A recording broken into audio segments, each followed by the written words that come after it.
पवार जी ने जब बगावत की तो लोगों ने कहा, मैंने उसमें बताया था कि बीजेपी को इससे नुकसान होने वाला है। तो काफी कमेंट आए, लोगों ने कहा सर क्या नुकसान होने वाला है, थोड़ा विस्तार से बताइए। वैसे मैंने उस वीडियो में बताया था, लेकिन मैं और विस्तार से बताता हूँ। सबसे पहली चीज क्या होती है किसी भी राजनीतिक दल के लिए या किसी भी नेता के लिए, राजनीति में perception is more important than reality. वास्तविकता क्या है ये ज्यादा लोगों को मैटर नहीं करता, लेकिन परसेप्शन क्या बन गया, छवि क्या बन रही है, वो ज्यादा मायने रखता है। और कई बार छवि परसेप्शन से, वास्तविक परसेप्शन रियलिटी से ज्यादा बड़ा हो जाता है, ज्यादा अलग हो जाता है। भारतीय जनता पार्टी केस में क्या हो रहा है, रियलिटी भी वही दिख रही है और इमेज भी वही बन रही है। क्या रियलिटी दिख रही है और क्या इमेज बन रही है? ये रियलिटी दिख रही है कि Bharatiya Janata party by hook और बाय क्रुक, बाय फियर और फाउल सत्ता चाहती है, और सत्ता उनके लिए टॉप प्रायोरिटी पर है। यानी वो सत्ता उनके उनके हाथ में रहनी चाहिए। उसके लिए उन्हें चाहे साम दाम दंड भेद कुछ भी अपनाना पड़े, किसी पार्टी को तोड़ना पड़े, किसी संगठन को तोड़ना पड़े, सामने वाले के एमएलए तोड़ने पड़े, पूरी पार्टी को तबाह कर देना पड़े, उन्हें फर्क नहीं पड़ता। और खासकर से वो पार्टियां जो कभी उनके साथ गठबंधन में रही या आ सकती थी, जितनी पार्टियां भी उनके साथ गई हैं, आज अगर उनका इतिहास देखेंगे उन सबको नुकसान ही हुआ है। हरियाणा में देखिए ना क्या हुआ, इंडियन नेशनल लोकदल को तोड़ दिया गया, जेजेपी बनवाई गई, उसमें भारतीय जनता पार्टी का रोल था, सबको मालूम है। मध्य प्रदेश में बनी हुई कांग्रेस सरकार को तोड़ा गया, ज्योतिरादित्य सिंधिया जी को विधायक लेकर के अपनी सरकार बनवा ली गई। और कर्नाटक में भी पिछली बार ऐसा हुआ था, कांग्रेस के एमएलए को तोड़ लिया गया था।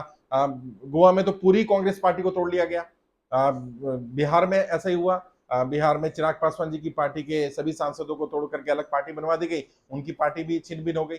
एक वीआईपी पार्टी बनाई गई थी मुकेश सहनी जी द्वारा, वो पार्टी पूरी चली गई उनके हाथ से, क्योंकि वो सारे एमएलए बीजेपी में चले गए।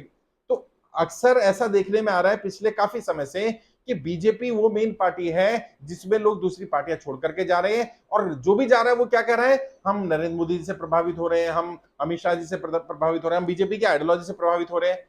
सच्चाई ये इनमें से कोई भी भारतीय जनता पार्टी की आइडियोलॉजी से प्रभावित नहीं हो रहा है, और ये सिर्फ थाली के बैंगन की तरह है। आज ये आपके साथ है क्योंकि सत्ता में आप हैं, कल अगर जरा भी सत्ता हिली भारतीय जनता पार्टी के हाथ से, ये लोग एक मिनट नहीं लगाएंगे और ये भारतीय जनता पार्टी को छोड़ देंगे। और ये अंदर रह करके भी भारतीय जनता पार्टी को कोई अच्छा फायदा नहीं पहुंचाने वाले, इससे नुकसान ही हो रहा है। और जो पास्ट का रिकॉर्ड है वही अभी फ्यूचर में फिर होने वाला है। अब अजीत पवार जी जब गए, जब से वहां गए, आप देख ही रहे होंगे, शिंदे गुट में बेचैनी है। अभी तक तो शिंदे को लग रहा था कि मुझे मुख्यमंत्री बना दिया गया, मेरे विधायकों को टिकट भी मिल जाएगी, समर्थन भी मिल जाएगा, भारतीय जनता पार्टी का गठबंधन भी हो जाएगा। अब समस्या ये आ गई है कि किसको टिकट मिलेगा और किसको नहीं मिलेगा, उन्हें भी श्योर नहीं है। अभी शिंदे साहब को खुद श्योर नहीं है कि वो मुख्यमंत्री बना करके भारतीय जनता पार्टी उनको रख पाएगी, नहीं रख पाएगी, या उन्हें दूध की तरह मक्खी, दूध में मक्खी की तरह तो निकाल के फेंक नहीं दिया जाएगा। क्योंकि अब अगर शिंदे जी या उनके गुट के जो 12 विधायक हैं वो सब डिस्क्वालीफाई भी हो जाते हैं तो भी सरकार गिरने वाली नहीं है, उनके पास ऑलरेडी एक चेहरा आ गए। तो भारतीय जनता पार्टी को नुकसान है इसमें, और जो उनके साथ जा रहे हैं उन्हें लॉन्ग टर्म में नुकसान होगा।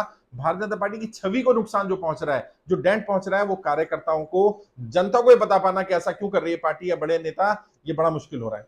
जैसा मध्य प्रदेश के मैं गया भी, वहां पर फीडबैक लिया, सिंधिया गुट के जो लोग गए हैं वो सिंधिया गुट के लोग ही भारतीय जनता पार्टी को कमजोर कर रहे हैं। और भारतीय जनता पार्टी के लिए सिंधिया अब एक लायबिलिटी बन चुके हैं। सिंधिया के होने से या उनके विधायकों के होने से भारतीय जनता पार्टी को नुकसान हो रहा है, और भारतीय जनता पार्टी के अच्छे अच्छे नेता भारतीय जनता पार्टी को छोड़ करके कांग्रेस में या विरोधी दलों में जा रहे हैं।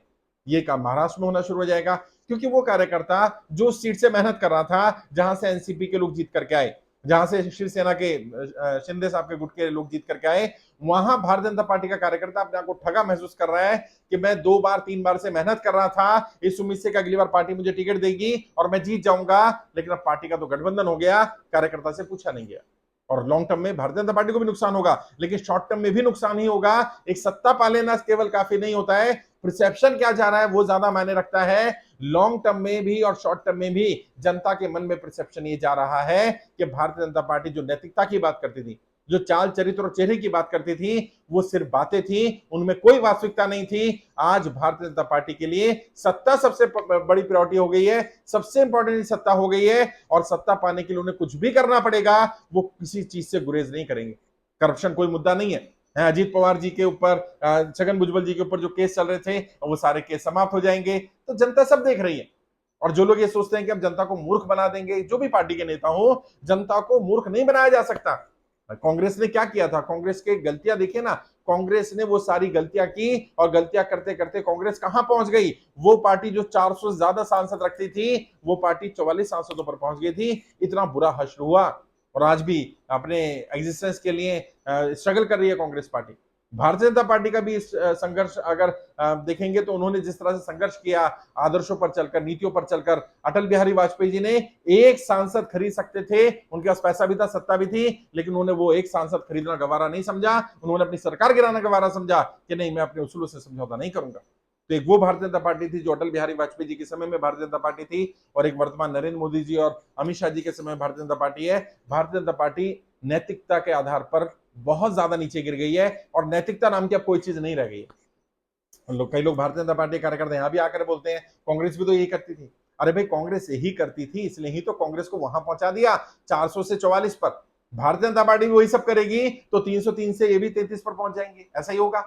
और जितना तेजी से आपका ग्राफ बढ़ रहा था, अब उतनी तेजी से ग्राफ गिरना शुरू हो रहा है। राज्यों में जाकर के देखिए, राज्य दर राज्य आप हारते जा रहे हैं। केंद्र में भी आरएसएस ने कहा, मैं नहीं कह रहा, आरएसएस ने कहा केवल हिंदुत्व के मुद्दे पर या सिर्फ नरेंद्र मोदी जी के चेहरे पर हम 2024 का चुनाव नहीं जीत सकते हैं। ये मेरे शब्द नहीं है, ये राष्ट्रीय स्वयंसेवक संघ के शब्द हैं, और राष्ट्रीय स्वयंसेवक संघ बैकबोन है भारतीय जनता पार्टी का। अगर वो ऐसा कह रहा है, उसके मुखपत्र में ऐसी बातें लिखी जा रही हैं, तो यानी कि समस्या गंभीर है। आप समस्या स्वीकार करें ना करें, मेरा काम क्या है? मेरा काम तो लोगों को गाइड करने का है। आरएसएस का काम क्या है? पदाधिकारियों को बताने का है। लेकिन हम ना सुने, इस जोश में रहे, इस घमंड में रहे, इस झूठी इमेज में रहे कि नहीं, हमें कोई हराने वाला नहीं है, कोई विकल्प नहीं है, जनता अल्टीमेटली हमें ही चुनेगी। ऐसा नहीं होता। विकल्प भी नहीं होती है राजनीति में, कोई ना कोई विकल्प पैदा हो जाता है और परिस्थितियां विकल्प पैदा कर देती हैं। तो अगर भारतीय जनता पार्टी ऐसे ही काम करती रहेगी तो उसकी जो छवि खराब हो रही है और उससे जो डेंट पड़ रहा है, वो लॉन्ग टर्म में बहुत नुकसान करने वाला है। ये बात सही है कि जनता की मेमोरी शॉर्ट टर्म होती है, जनता भूल जाती है, लेकिन कुछ चीजें ऐसी होती हैं जो आपकी इमेज के साथ जुड़ जाती हैं और चाहकर भी आप उसको हटा नहीं पाते।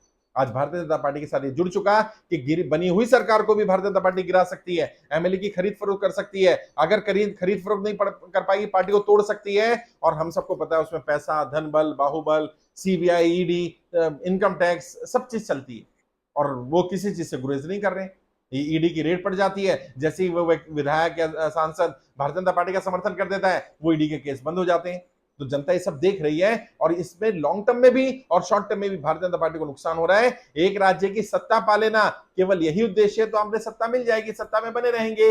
लेकिन अगर आपको पार्टी को सर्वाइव कराना है, नेताओं को पार्टी की इमेज, जो एक अलग इमेज हुआ करती थी, पार्टी विद द डिफरेंस, उस इमेज को आप छोड़ते जा रहे हैं। वो इमेज तार तार होती जा रही है और जनता को पता चल रहा है कि वो एक झूठी इमेज थी, वो झूठ बोला गया था, उसमें कोई सच्चाई नहीं थी। और आहिस्ता आहिस्ता आहिस्ता आहिस्ता भारतीय जनता पार्टी जब अपनी इमेज खो देगी, जनता की नजरों में जिस पार्टी का वजूद खत्म हो जाएगा, जिस विचारधारा के आधार पर, जिस आइडियोलॉजी के आधार पर, जिन उसूलों के आधार पर लोग पार्टी को समर्थन कर रहे थे, खासकर से वो तबका हट जाएगा। बाकी ठीक है, आप ध्रुवीकरण कर लेंगे, आप जाति के मुद्दे उठा लेंगे, धर्म के मुद्दे उठा लेंगे, और उसके आधार पर आप सत्ता प्राप्त कर लेंगे। आप दूसरों के वोटों को में ध्रुवीकरण ना हो और अपना ध्रुवीकरण हो जाए, दूसरे के वोट कंसोलिडेट ना हो पाए, उनमें विघटन हो जाए और हमारे वोट कंसोलिडेट हो जाए और हम सत्ता में चले जाएं, तो ये तो काम किया जा सकता है। लेकिन सत्ता की उम्र कितनी? 5 साल, 10 साल, 15 साल, 20 साल। संगठनों की उम्र बहुत ज्यादा होती है। संगठन कोई ऐसी गलती ना कर बैठे कि फिर संगठन बिल्कुल रसातल में चला जाए, संगठन की इमेज खराब हो जाए, आने वाले नेताओं को, जनता को कन्विंस करना मुश्किल हो जाए कि हमने जो पास्ट में पाप किए, वो पाप क्यों किए गए थे, हम क्या उन पापों से बच सकते थे कि नहीं बच सकते थे, ये सोचने की जरूरत है। लेकिन शायद वर्तमान लीडरशिप भारतीय जनता पार्टी की इस सब चीज के लिए तैयार नहीं है, या वो सिर्फ अपने तक ही भविष्य देखते हैं भारतीय जनता पार्टी का, कि जब तक हम हैं तब तक हम भारतीय जनता पार्टी को के कारण सत्ता में रहें या उसको शीर्ष पर रखें। हमारे जाने के बाद पार्टी समाप्त होती हो तो हो, लोग पार्टी के खिलाफ बोले तो बोले, हमें फर्क नहीं पड़ता। इस तरह की सोच शीर्ष नेतृत्व की लग रही है, क्योंकि तभी इस तरह की गलतियां की जाती हैं कि अब वॉशिंग मशीन का एग्जांपल दिया जा रहा है, वॉशिंग पाउडर का एग्जांपल दिया जा रहा है। भारतीय जनता पार्टी को करप्ट पार्टी बोला जाने लगा है कि देखिए सारे करप्ट लोग भारतीय जनता पार्टी में गए, जो कांग्रेस में थे, जिन पर आरोप लग रहे थे। ज्योतिरादित्य सिंधिया जी को गद्दार कहा जाता था, ये भारतीय जनता पार्टी वाले गद्दार कहते थे, और जो गद्दार कहते थे आज वही ज्योतिरादित्य सिंधिया जी के लिए दरिया बिछा रहे हैं, झंडे उठा रहे हैं, नारे लगा रहे हैं। आज उनकी जय जयकार करनी पड़ रही है। उन सारे नेताओं की, जो अजीत पवार जी के खिलाफ जो भारतीय जनता पार्टी के नेता मुखर होकर के बोलते थे महाराष्ट्र में, क्या आप बोल पाएंगे? उनकी स्थिति सोचिए, उनके मन में सोचिए क्या चल रहा है, उस आम कार्यकर्ता की बात सोचिए, तो इसमें भारतीय जनता पार्टी को बहुत नुकसान हो रहा है। माने ना माने, कोई समझे ना समझे, और लोग मुझे भी कहते हैं आप तो भारतीय जनता पार्टी के विरोधी हैं। ऐसा नहीं है, मैं राजनीति का विद्यार्थी हूं और मेरा काम आईना दिखाने का, मेरा काम सच बोलने का है। दिए का काम है चलना जलना, हवा का काम है चलना, वो अपना काम करती है, मैं अपना काम करता हूं। मेरा काम जलने का है, मैं वही काम करता रहूंगा, मैं आपको गाइड करता रहूंगा। मेरे बहुत सारे व्यूअर्स हैं जो भारतीय जनता पार्टी के सपोर्टर भी हैं, समर्थक भी हैं, वो मुझे लिखते हैं कि सर आप बिल्कुल सही कह रहे हैं, मैं भारतीय जनता पार्टी का समर्थक हूं और भारतीय जनता पार्टी की इससे इमेज खराब हो रही है, पार्टी को ऐसा नहीं करना चाहिए, शीर्ष नेतृत्व को आम कार्यकर्ता से राय लेनी चाहिए, ये सब काम नहीं करने चाहिए। वो लोग ऐसा बोलते हैं, ऑल्दो ऑफ रिकॉर्ड बोलते हैं, ऑन रिकॉर्ड तो ऑब्वियसली बात है नहीं बोल सकते, क्योंकि पदाधिकारी भी हैं, कई लोग एमएलए हैं, कई लोग दावेदार हैं एमएलए और एमपी के, टिकट कट जाएगी अगर वो पार्टी के खिलाफ इस समय पर बोलेंगे तो। बट उनके अंदर एक गुस्सा है पार्टी को लेकर के, पार्टी की नीतियों को लेकर के, और वो भी इसको ठीक नहीं मान रहे, डिफेंड भी करने की कोशिश कर रहे हैं, लेकिन इसमें क्या डिफेंड करें। अब वो जिस अजीत पवार को नरेंद्र मोदी जी ने कहा करप्ट है, जिसको फडणवीस साहब कहते थे चक्की पीसन चक्की पीसन चक्की पीसन, अब तो वो भारतीय जनता पार्टी में आ गए। अब किस मुंह से बोलेंगे वो करप्ट है, अब किस मुंह से बोले वो चक्की पीसेंगे। तो मैंने इसलिए कहा था, और कोशिश करता हूं आपको गाइड करता रहूं अलग मुद्दों पे, आगे भी गाइड करता रहूंगा। और आप लोग भी कमेंट बॉक्स में अपनी राय दें कि आप क्या मानते हैं, क्या जैसा मैंने कहा वैसा है या नहीं, न्यूट्रल होकर के राय दें। एक तरफा राय देंगे या किसी पार्टी के आइडियोलॉजी के समर्थक या विरोधी होकर के राय देंगे, तो शायद आपकी राय जनता के काम नहीं आएगी। और जो कमेंट आप डालेंगे, अगर कमेंट वाकई लगा कि न्यूट्रल होकर के कमेंट दिया गया है, तो उस कमेंट को जरूर पब्लिश भी किया जाएगा।